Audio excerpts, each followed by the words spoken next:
Hello everyone. ये आप लोगों का सेकेंड शिफ्ट का एग्ज़ाम जो है आपका 26 सितंबर का, यानी कि आपके लिए सेकेंड लास्ट शिफ्ट इसको हम समझ सकते हैं, क्योंकि इसके बाद सिर्फ और सिर्फ आपकी जो है थर्ड शिफ्ट बाकी और ऑलमोस्ट आपका एसएससी सीजीएल का एग्ज़ाम समाप्त हो चुका है।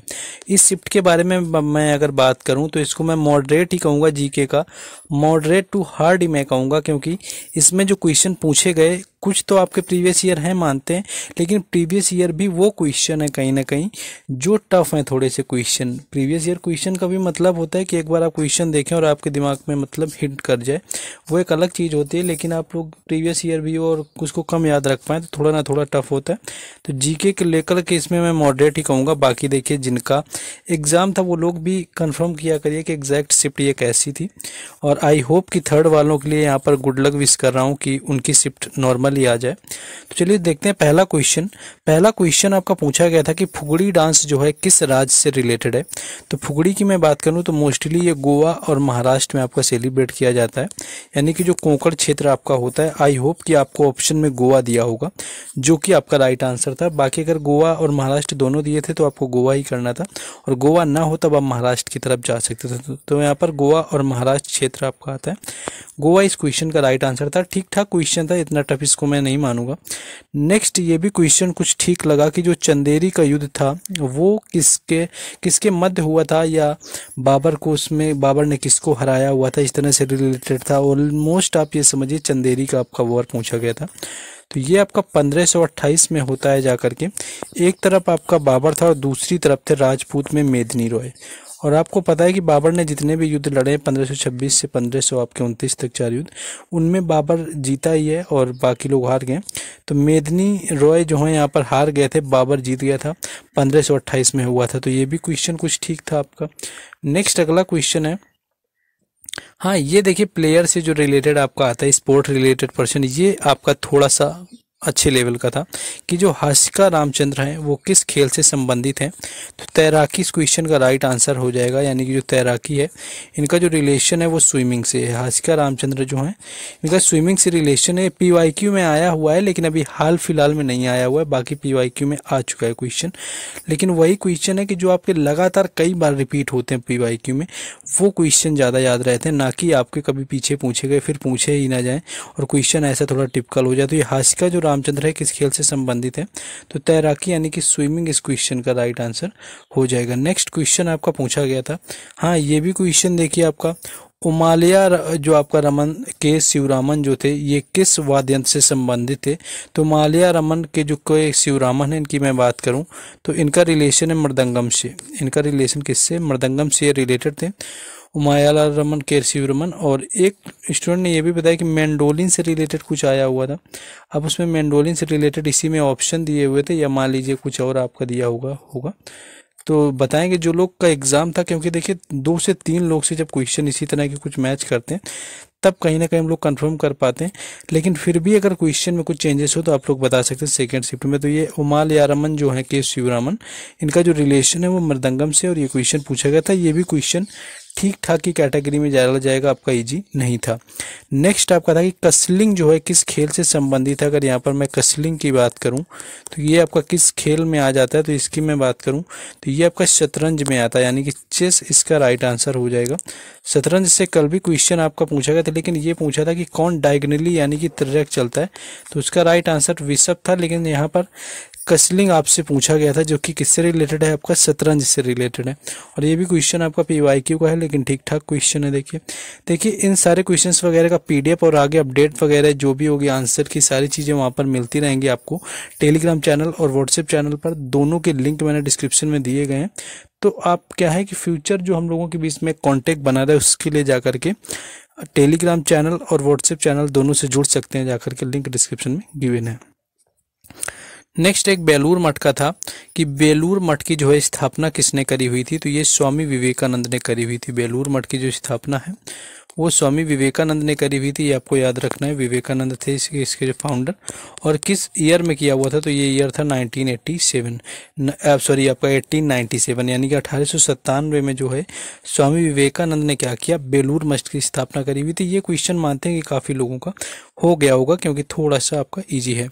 एक स्वतंत्र न्यायपालिका की बात करी गई कि जो स्वतंत्र न्यायपालिका है यानी कि जो न्यायपालिका की स्वतंत्रता है वो किस देश से ली गई है। तो स्वतंत्र न्यायपालिका की बात करें या आपसे न्यायिक पुनरावलोकन की बात करें, आपका न्यायिक जो पुनरावलोकन भी होता है वो भी यहीं से लिया गया है। तो न्यायिक पुनरावलोकन ये दोनों चीज़ें आपकी यूएसए से लिए गए हैं, यानी कि जो आपका अमेरिका का संविधान है उससे लिया गया आपका क्या लिया गया, न्यायिक पुनरावलोकन। और आपकी जो स्वतंत्र आपकी न्यायपालिका है तो इसके बारे में पहले भी क्वेश्चन आ चुका है, पॉलिटी का ठीक क्वेश्चन था, मतलब एक ये डुएबल था एक तरह से कह सकते हैं। नेक्स्ट आगे क्वेश्चन है आपका, नेक्स्ट हाँ क्वेश्चन एक ये पता चला एक्चुअली, अब ये क्वेश्चन था या नहीं था, कि मानव सूचकांक 2022 में यानी कि जो एसडीआई हमारा होता है ह्यूमन डेवलपमेंट इंडेक्स, इसमें क्या होता है 2022 में श्रीलंका का स्थान क्या था। अब ये क्वेश्चन आपका स्टैटिक का है या करंट का, मैं क्या ही बोलूँ। और ओवरऑल ये जरूर कहेंगे कि हो सकता है ये पीवाईक्यू का क्वेश्चन ही होगा, क्योंकि श्रीलंका का घनत्व भी कभी पूछ लेते हैं 2022 के हिसाब से।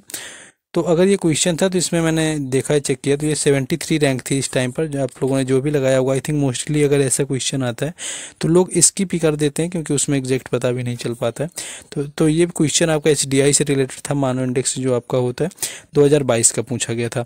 हाँ एक क्वेश्चन आपका भूपेन हजारिका से देखने को मिला, एग्जैक्ट क्वेश्चन क्या था नहीं पता है। 6 लोगों को अब तक भारत रत्न मिल चुका है संगीतकार जो थे, जिसमें कि 2019 में जिसको मिला वो है भूपेन हजारिका, यानी कि 6ठे संगीतकार हैं भारत के जिनको मिला हुआ है भारत रत्न। और जिनका रिलेशन अगर राज्य से पूछे किससे, तो ये असम राज्य से रिलेटेड है। और ये मैंने इसलिए बताया कि 17 की फर्स्ट शिफ्ट में क्वेश्चन इनका स्टेट ही पूछा गया था। और ये गायक हैं, ये भी याद रखना है, यानी कि ये आपके संगीतकार हैं 6ठे जिनको भारत रत्न मिला, सबसे लास्ट में मिला 2019 में, और असम से इनका रिलेशन है। तो ये क्वेश्चन आपका पूछा गया था। और एक क्वेश्चन आपका ब्रह्मपुत्रा से रिलेटेड है, यहाँ पर मैं बात करूँ तो ब्रह्मपुत्रा का क्वेश्चन ये पूछा गया था कि जो ब्रह्मपुत्रा का नाम क्या है। अब एक्चुअली क्या पूछा गया है, कहाँ पर इसका पूछा है, तो अगर आपसे बांग्लादेश पूछे कि यानी कि बांग्लादेश में ब्रह्मपुत्रा का नाम क्या है, तो बांग्लादेश में इसका नाम जमुना से जाना जाएगा। और यही चीज़ जब अरुणाचल प्रदेश की आएगी, अरुणाचल प्रदेश में इसी को जानते हैं दिहांग के नाम से, अरुणाचल प्रदेश में इसी को दिहांग के नाम से भी जाना जाता है, ये चीज़ आपको याद रखना है। तिब्बत में ब्रह्मपुत्रा को सांगपो के नाम से जानते हैं, ये याद रखिए, तिब्बत में सांगपो के नाम से जानते हैं। जो भी आपका दिया हो तिब्बत में पूछा हो तो सांगपो, बांग्लादेश में जमुना, अरुणाचल प्रदेश में दिहांग के नाम से जानते हैं।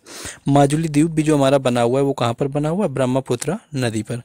नेक्स्ट क्वेश्चन एक आपका कीड़े और मच्छर से रिलेटेड आपका फाइलम पूछा गया था, तो आर्थ्रोपोडा इसका राइट आंसर हो जाएगा, यानी कि आर्थ्रो जो पोडा है इससे रिलेशन है मच्छर का, इसी से आपके मकड़ी वगैरह भी रिलेटेड होती हैं। आर्थ्रोपोडा से रिलेटेड एक दिन एक और आपका पूछा गया था क्वेश्चन की कौन सा रिलेटेड है, मेढक वगैरह हो गया, मकड़ी हो गया, बिच्छू वगैरह भी होता है, ये आपके किससे होते हैं जाकर के, आपके आर्थ्रोपोडा से होते हैं। ये क्वेश्चन एक दिन इससे आपका पूछा भी जा चुका है। नेक्स्ट क्वेश्चन एक है, ये क्वेश्चन पहले भी कई एग्जामों में आया हुआ है कि उत्तर प्रदेश के नंद बाबा दुग्ध योजना के लिए कितने रुपए आवंटित किए गए हैं।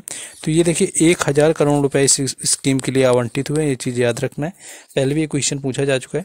यानी कि जो 8 से 12 लीटर, मान लो जो गाय ऐसे लोग पालते हैं जो 8 से लगभग 12 लीटर दूध देते हैं, उनको 12,000 रुपये अप्रॉक्स एक महीने में मिलेंगे। और जिनमें 12 लीटर से ज़्यादा दूध वाली गाय जो लोग रखते हैं उनको 15,000 अप्रॉक्स जो रुपए हैं वो मंथली मिलेंगे।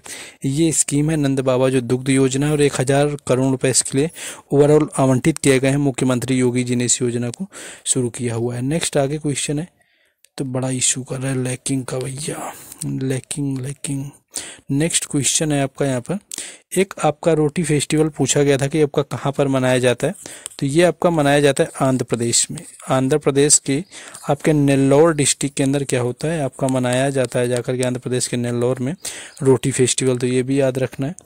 नेक्स्ट क्वेश्चन एक अगला पूछा गया, एक क्वेश्चन आपका था कि सबसे कम कार्यकाल किस राष्ट्रपति का था या प्रधानमंत्री का। दो लोग अलग अलग बताए हैं, मान लीजिए कि एक लोग राष्ट्रपति बोले थे, एक लोग बोले थे पीएम। तो अगर यहाँ पर राष्ट्रपति का आपसे पूछा जाए, तो अगर प्रेसिडेंट का पूछा है तो प्रेसिडेंट का हो जाएगा जाकिर हुसैन, प्रेसिडेंट का जाकिर हुसैन हो जाएगा। एंड पीएम पूछा है तो पीएम हो जाएंगे गुलजारी लाल नंदा, पीएम जो है वो गुलजारी लाल नंदा हो जाएंगे। प्रधानमंत्री पूछा है तो गुलजारी लाल नंदा हो जाएंगे। राष्ट्रपति पूछा है तो जाकिर हुसैन हो जाएंगे। और दूसरी चीज़ क्या याद रख सकते हैं कि हाँ, गुलजारी लाल नंदा जो है योजना आयोग के पहले उपाध्यक्ष थे। ये भी क्वेश्चन कई बार पूछा जाता है। तो यही कुछ था ओवरऑल। बाकी एग्जाम ठीक ठाक ही लगा मुझे, सेकंड शिफ्ट का इतना इजी नहीं था, मॉडरेट टू हार्ड की कैटेगरी में गया है जीके को लेकर के। बाकी वीडियो को लाइक शेयर वगैरह कर दें। बाकी आगे एमडीएस का एग्जाम भी लगा हुआ है। बाकी मिलते हैं थर्ड शिफ्ट में यानी कि लास्ट शिफ्ट में। जय हिंद।